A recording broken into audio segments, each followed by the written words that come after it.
Hello, I'm Marc Wilson. I'm here today in the machine shop at Jamestown Community College, which is located in the Olean, New York campus. This video will be an introduction to the manual engine lathe. The moving parts and controls are what will be featured and analyzed in this video. No metal will actually be cut until the next video. So let's start out by taking a closer look at a typical lathe. This is the lathe that will be used today, a Classing Colchester 13.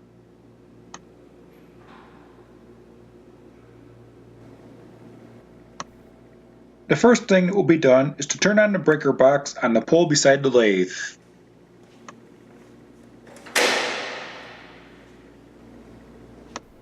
The next step will be to turn on the machine itself. This switch is located on the headstock end of the machine.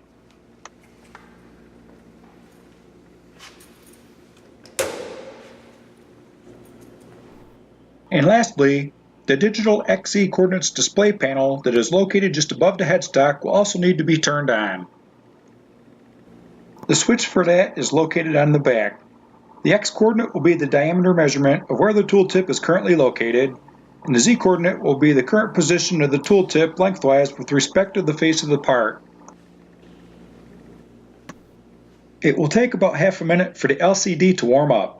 Once on, the Enter key will be pressed to go to the XZ coordinates display window. Then the No Ref button will be pushed to get the screen to stop flashing.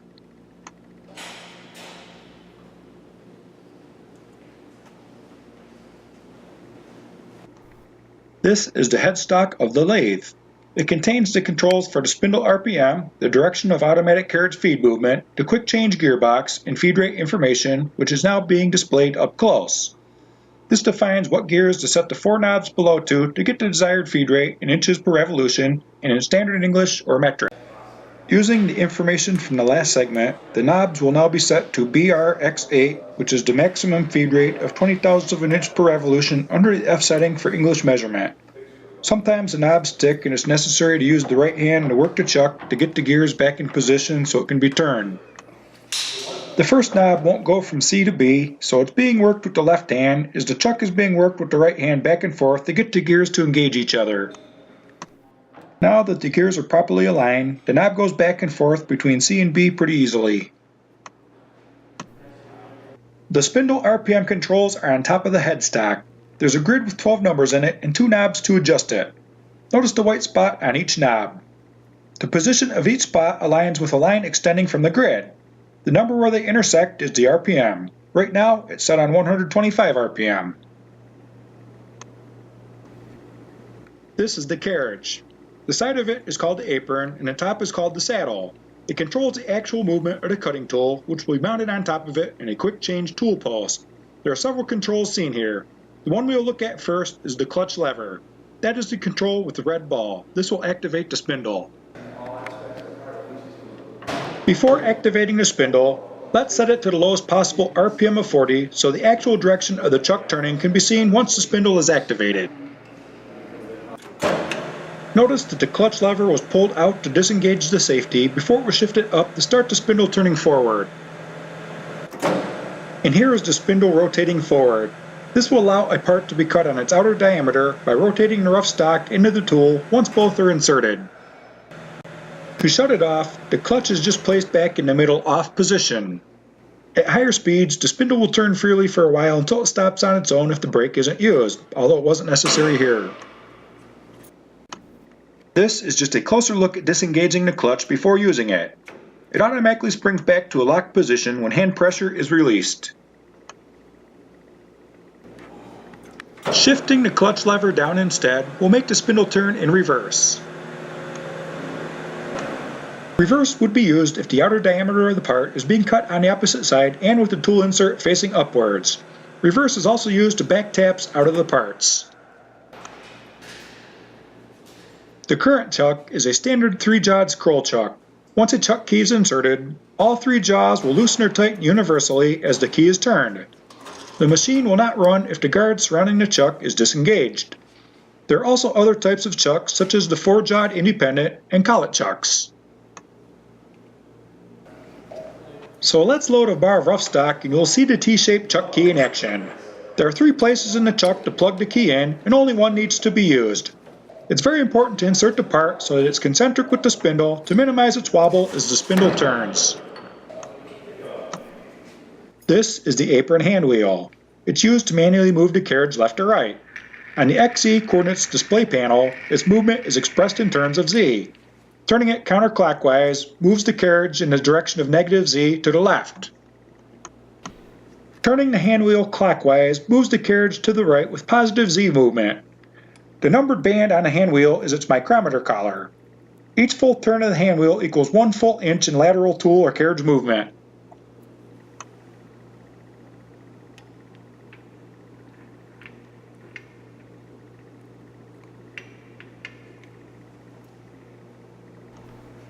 The feed lever on the apron will engage the carriage to feed automatically in the forward direction of negative Z to cut the part at the 20,000th of an inch per revolution feed rate that the lathe is currently set to. Once engaged, the carriage is moving really slow in negative Z, but the apron hand wheel can be seen turning. If the RPM was set to a higher speed, the carriage would also move faster with it, although locked in at the same feed rate. Remember, the actual cutting feed is expressed in terms of inches per revolution.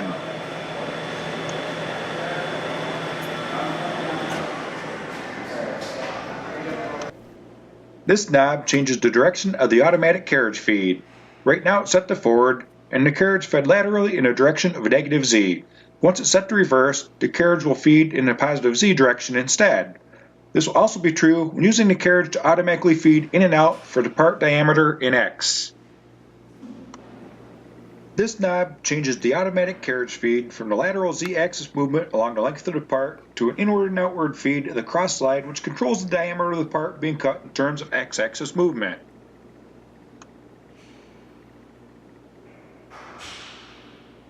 The knob has been pushed in and the automatic carriage feed is in the X-axis. The cross-feed hand wheel is now turning clockwise. As the diameter of the cut gets smaller, the X-axis coordinate is moving in the negative direction. This feature ensures constant even feed and tool pressure. This results in a better finish on the part surface. This is a closer look at the cross slide, which is mounted on top of the saddle. Turning its hand wheel clockwise moves the X-axis in the negative direction. Turning it counterclockwise does exactly the opposite. Just remember, righty-tighty and lefty-loosey before turning it. Mounted on top of the cross slide is the compound rest. It's used mainly for threading and for cutting short tapers. This is the micrometer collar for the cross-feed hand wheel. Each full turn equals 200,000ths of an inch taken off of the radius of the part. The key word there is radius. The part will be rotating as its entire diameter is cut. One full revolution of the hand wheel will actually result in 400,000ths of an inch being removed from the overall diameter of the part. This is the micrometer collar for the compound rest. Like the cross-feed micrometer collar, it's also a radius collar. Each full revolution of this, however, equals 100,000th of an inch of tool movement. This is not actually an X or Z axis move. To better understand how to use it, see the video Threading on a Manual Lathe. The last control featured on the apron of the carriage is the half nut lever. This is only used for single point threading. That does not include tapping. There are two totally different ways of threading a part, which won't be detailed in this video. Once activated, it locks in with the lead screw to cut the threads. Once again, you'll need to watch Threading on a Manual Lathe to better understand what single point threading is. This area of the headstock are the gears that must be set to achieve the desired number of threads per inch or millimeters to be cut. Notice that each table has both F and G gear settings, as does the feed rate tables below it. There appears to be two different gear configurations, which will be looked at later. If we wanted to cut 13 threads per inch, as seen under the second F column for inches, the gears would be set to C, 7, T, and Y. And now we will make sure that the gears are properly set to cut 13 threads per inch. This area shows the two possible gear configurations for the machine. The first one is in F and the one below it is in G. Also notice that each has 4 circles, each with a number to denote its size. Each must correspond to a gear knob below. I don't know what is involved in switching these over, but each has the same 4 sizes with only 2 changed from F to G. Everything done on this machine has been done in F so far. Once a threading combination of gears is entered, the dial above the clutch lever will spin after it's engaged. The lead screw beside it can be seen turning as well. The number table above it tells which numbers to lock onto when threading. 13 threads per inch specifies using 1, 3, 5, or 7. You probably noticed that the half nut lever was engaged as soon as one lined up with the white index line below the dial. The lead screw now drives the carriage forward. This is called the tailstock. It's used to hold up and stabilize the end of longer pieces of stock. The pointed end is called a live center since it has ball bearings which allow it to rotate after it's inserted into a shallow hole drilled into the part, pressed tightly into position against it, and the quill and tailstock are locked in place to keep the tool pressure from blowing the stock as it's being cut. It's used when the length of the part is at least 4 times its diameter. The first lever will lock the quill so it can't be moved in or out. The second lever will lock the tailstock to the ways. The ways are 2 rails that the tailstock slides upon. This tailstock slides freely upon the ways when unlocked and is positioned by hand before being locked into position when it's used. The hand wheel is used to move the quill in or out. Turning it clockwise moves it out, while turning it counterclockwise moves it in. Once the first lever is locked, the hand wheel can't be turned. Each full revolution of the hand wheel equals 100,000ths of an inch as seen in its micrometer collar. This Z-axis movement won't register on the XZ display panel. That only detects the movement of the carriage. There are graduations for both inches and millimeters on the quill to help gauge the depth when using it for drilling. When the quill is cranked all the way in, the live center will be released for removal. A Jacob's chuck with a Morse tapered end could then be inserted to hold drill bits for drilling operations. Unfortunately, a Jacob's chuck wasn't readily available. The live center or Jacob's chuck just pops back in and the quill will grip the flattened tang on the end of the Morse taper as the hand wheel is turned. A cover is then slid on over the live center for safety reasons when it's not being used. The next thing that we will look at is the quick change tool post that is mounted on top of the compound rest. The black object is a tool holder. Its dovetail joint will slide into the quick change tool post. A tool shank is about to be inserted, but the 4 Allen bolts to hold it firmly in place must first be loosened to get it in. At the end of this tool shank is a carbide cutting insert. It's held in place by a smaller Allen bolt. This insert is trigon shaped. It has 3 cutting tips, but only one is used at a time. As one gets dull or breaks, the bolt is loosened and the insert is indexed or rotated to the next good tip. The tool shank is being pressed firmly flush against the inside surface of the tool holder as the Allen bolts are being tightened. Also notice that the end of the shank provides the proper rake angle for the carbide insert to cut the stock as it's being faced or turned. Notice the way that the dovetail rail is actually 2 pieces. As the handle is pulled clockwise, it expands and draws the tool holder downwards and tight. Now to insert the tool, but it's still not ready to use yet. The quill will be used to make sure the front of the tool post is exactly parallel to the part that will be cut.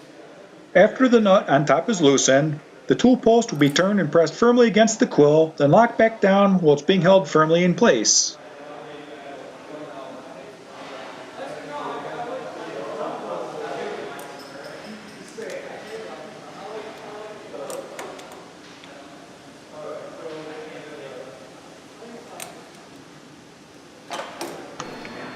The height of the cutting tool must now be set so it's exactly in the center of the part being turned to avoid leaving a nub on the end of it when it's being faced off. The tip of the live center will be used since it's already set to the center of any part that will be inserted into the jaws. The round bolt is being used to adjust the height. This can't be done while the tool post is locked because the round bolt is pulled tightly against it. The hex bolt locks the round bolt in position once the height is set. This allows the tool holder to be removed and returned without having to reset the height. One thing to point out from the last segment is the negative back rake angle of the tool tip. The edge of these carbide inserts have a 90-degree angle, so this is necessary for them to cut properly. The last thing that we'll look at is the lathe bed. This drawer just pulls open. It provides an easy way to clean out all of the chips and stringers that amass during the processes of working the metal. You have just become acquainted with the moving parts and controls on a manual engine lathe. The next video will feature the turning and facing processes that will be performed on a bar of rough aluminum stock to establish the X and Z zero coordinates that will be necessary to run it. It will also be turned down to a diameter of roughly 495 thousandths of an inch. I'd like to thank the staff here at JCC for the use of this facility and for the knowledge that has been gained. I'm Marc Tex Wilson. Thanks for watching.